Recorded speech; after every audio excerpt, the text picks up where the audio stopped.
Hello friends, welcome back to my channel. और आज की वीडियो में हम डिस्कस करेंगे मापन और मूल्यांकन में अंतर। तो मापन और मूल्यांकन में अंतर, ये जो टॉपिक है ये बहुत इंपॉर्टेंट टॉपिक है और इसको समझना बहुत ज़रूरी है, क्योंकि ये टॉपिक लगभग हर टीचिंग कंपटीशन एग्ज़ाम्स में या फिर बीएड या डीएलएड के जो कोर्सेज़ होते हैं उनमें हर बार पूछा जाता है। तो इसको समझना इम्पॉर्टेंट है। तो आज हम इसको समझते हैं, ठीक है। तो यहाँ पर सबसे पहला पॉइंट अगर हम मूल्यांकन में देखें तो ये है कि मूल्यांकन का क्षेत्र अत्यंत व्यापक है। तो मूल्यांकन जो है वो बेसिकली एक बहुत बड़ा कॉन्सेप्ट है, जबकि मापन का क्षेत्र सीमित होता है। मापन में हम सिर्फ बच्चे के जो उसने एग्ज़ामिनेशन दिया है तो उसके बेसिस पर ही हम उसको एनालाइज़ करते हैं या उसको एग्ज़ामिन करते हैं, जबकि मूल्यांकन का क्षेत्र एक व्यापक क्षेत्र है, क्योंकि इसमें बच्चे के हर पक्ष, चाहे से वो शारीरिक विकास से संबंधित हो, उसके मानसिक विकास से संबंधित हो, उसके संवेगात्मक विकास से संबंधित हो या उसके सामाजिक विकास से संबंधित हो, हर एक उसके स्फेयर का हम यहाँ पर स्टडी करते हैं। इसलिए ये इसका क्षेत्र व्यापक है, जबकि इसका क्षेत्र सीमित होता है। सेकंड पॉइंट की बात करें तो छात्र के संपूर्ण व्यक्तित्व के संबंध में मूल्य का अंकन करता है। मैंने जैसा बताया आपको, उसके व्यक्तित्व के हर एक पहलू का अध्ययन मूल्यांकन के अंतर्गत किया जाता है, जबकि मापन के अंतर्गत मापन व्यवहार के कुछ एक आयामों को ही प्रतीक प्रदान करता है। इसमें बेसिकली सिर्फ उसके शैक्षिक पक्ष से संबंधित बातों का ही अंकन किया जाता है, मापन किया जाता है, ठीक है। इसके आगे चले, थर्ड पॉइंट पे है कि मूल्यांकन के लिए अधिक समय, श्रम, साधन तथा धन की आवश्यकता पड़ती है। यह एक साध्य है। मूल्यांकन क्योंकि एक व्यापक संप्रत्यय है, इसलिए मूल्यांकन के लिए हमें अधिक समय भी चाहिए, श्रम भी चाहिए और बड़ी सावधानी से इसको करने के लिए हमें अलग अलग साधन और धन की भी आवश्यकता पड़ती है। जबकि मापन के लिए अधिक समय, श्रम, साधन व धन की आवश्यकता नहीं होती है। हालांकि होती है, लेकिन इतनी ज़्यादा नहीं होती, क्योंकि ये इसका क्षेत्र बहुत सीमित होता है। फोर्थ पॉइंट, मूल्यांकन के द्वारा छात्र की स्थिति का तुलनात्मक अध्ययन संभव होता है। तुलनात्मक अध्ययन से तात्पर्य है कि जैसे हमने जब मूल्यांकन करने से पहले की स्थिति और बाद की स्थिति में क्या अंतर आया, पहले बालक का जो व्यक्तित्व था वो किस तरह का था और बाद में क्या परिवर्तन हुआ, तो इन दोनों स्टेजेस का हम तुलनात्मक अध्ययन करते हैं। जबकि मापन के द्वारा तुलनात्मक अध्ययन संभव नहीं है, क्योंकि व्यक्तिगत पक्ष की जानकारी होती है। इसमें हम इतना, क्योंकि ये क्षेत्र सीमित है इसका, इसलिए हम इसमें तुलनात्मक अध्ययन नहीं कर सकते हैं। फिफ्थ में, मूल्यांकन में अंक प्रदान करने के बाद मूल्यों का निर्धारण किया जाता है।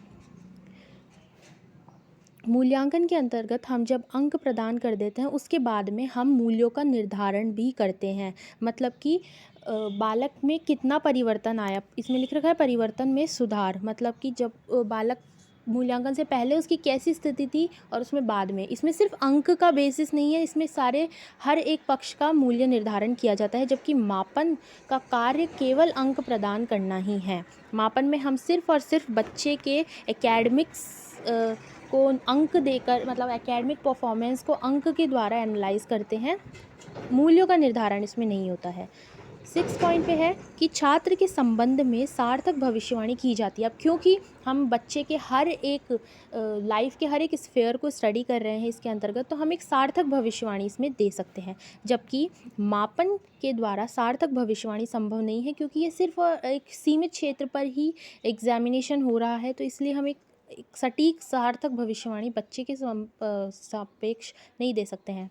7th है, मूल्यांकन का अर्थ उस वस्तु के मूल्य से है जो उद्देश्यनिष्ठ होता है। मतलब इसमें क्या होता है कि हम मूल्यांकन करने से पहले एक उद्देश्य लेके चलते हैं। जैसे हमने शिक्षण करने से पहले भी हमारे कुछ उद्देश्य होते हैं जिसको लेकर हम मूल्यांकन शुरू करते हैं, ठीक है। तो मूल्यांकन का जो अर्थ है वो उस वस्तु के मूल्य से है जो उद्देश्यनिष्ठ होता है। मतलब जो हम उद्देश्य लेके चले हैं, उस उद्देश्य को हम किस हद तक प्राप्त कर पाए हैं, वो हम मूल्यांकन के अंतर्गत देखते हैं। जबकि मापन का अर्थ वस्तु की मात्रा से है, यह भी उद्देश्यनिष्ठ होता है। हालांकि ये भी उद्देश्यनिष्ठ होता है, लेकिन इसमें मेन जो संबंध है वो मात्रा से है। मतलब कि हम क्योंकि इसमें मापन कर रहे हैं तो हम मात्रा को ही स्टडी करेंगे। जैसे हम सपोज़ हम कोई टॉपिक लेके चले हैं, तो उस टॉपिक को उस बालक ने कितना ग्रहण किया, कितना परसेंट उस बालक को वो चीज़ समझ में आई है, तो यहाँ पर मात्रा से ज़्यादा रिलेशन है मापन का। इसके बाद चलते हैं 8th पॉइंट, छात्र के संबंध में संपूर्ण व्यक्तित्व संबंधी स्पष्ट धारणा बनाई जा सकती है। क्योंकि हम उसके व्यक्तित्व के हर एक पहलू का अध्ययन कर रहे हैं, इसलिए हम उसके बारे में एक स्पष्ट धारणा बना सकते हैं मूल्यांकन के थ्रू। जबकि मापन के अंतर्गत व्यक्तित्व के संबंध में स्पष्ट धारणा का निर्धारण हम नहीं कर सकते हैं, क्योंकि ये एक सीमित क्षेत्र है। 9th है, इससे संख्यात्मक तथा वर्णनात्मक व्याख्या की जा सकती है। हम बालक के संदर्भ में हमें सिर्फ संख्यात्मक ज्ञान ही नहीं हो रहा, जबकि हम वर्णनात्मक ज्ञान भी प्राप्त कर रहे हैं, क्योंकि हम उसके हर एक पक्ष का अध्ययन कर रहे हैं। और सिर्फ संख्यात्मक विश्लेषण नहीं हो रहा है इसमें, वर्णनात्मक मतलब हम लिखकर नोट्स के थ्रू भी बच्चे के डेवलपमेंट को या बच्चे के अंदर जो चेंज आया है उसको एक्सप्लेन कर रहे हैं। जबकि इससे केवल संख्यात्मक व्याख्या ही की जा सकती है। मतलब बेसिकली जैसे जो टिपिकल एग्जामिनेशन के जो रिज़ल्ट आते हैं मार्कशीट में, उसमें हम जो नंबर्स देते हैं तो वो एक संख्यात्मक व्याख्या होती है, बालक ने कितना ग्रहण किया उसकी। तो ये मापन के अंतर्गत आता है, तो ये इसमें सिर्फ संख्यात्मक व्याख्या ही केस कर सकते हैं हम। 10th है कि ये अनवरत चलने वाली प्रक्रिया है, जबकि मापन जो है ये सामयिक जांच हेतु प्रयुक्त की जाती है, इसका समय निश्चित होता है। अब देखिए मूल्यांकन के अंतर्गत क्या होता है कि मूल्यांकन जो है एक अनवरत चलने वाली प्रक्रिया है। ऐसा नहीं है कि जैसे परीक्षा जो होती है स्कूलों में, वो या तो जैसे हाफ ईयरली होगी या यूनिट टेस्ट हो गया या फाइनल एग्जामिनेशन हो गया, तो एक मंथ इनका डिसाइडेड होता है कि इस मंथ में ये एग्जामिनेशन है। लेकिन मूल्यांकन के केस में ऐसा नहीं है। मूल्यांकन जब भी आप शिक्षण करते रहें उसके साथ ही लगातार चलता रहता है कि बालक के परफॉर्मेंस में चेंज लाना है हमें, तो ये एक रेगुलर प्रोसेस होता है कि हम उसका लगातार मूल्यांकन करते रहें। जबकि मापन में क्या होता है कि मापन एक सामयिक जांच हेतु प्रयुक्त की जाती है, मतलब इसका समय निश्चित होता है। जैसे मैंने आपको बताया half yearly examination mid term में ही होंगे, बीच में ही होंगे साल के, और फाइनल एग्जामिनेशन साल के अंत में होंगे। तो ये मापन होता है, जबकि मूल्यांकन अनवरत चलता रहता है।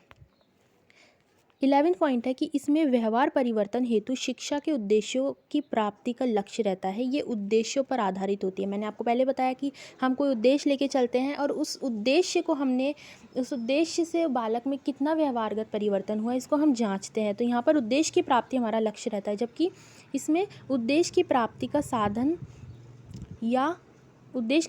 साधन या आधार है पाठ्यवस्तु से संबंधित उपलब्धि का परीक्षण किया जाता है। ये बेसिकली पाठ्यवस्तु पर आधारित होती है। इसमें हमारा जो एम रहता है वो ये रहता है कि हम जो कंटेंट पढ़ा रहे हैं वो बच्चे को अच्छे से समझ में आना चाहिए, ठीक है।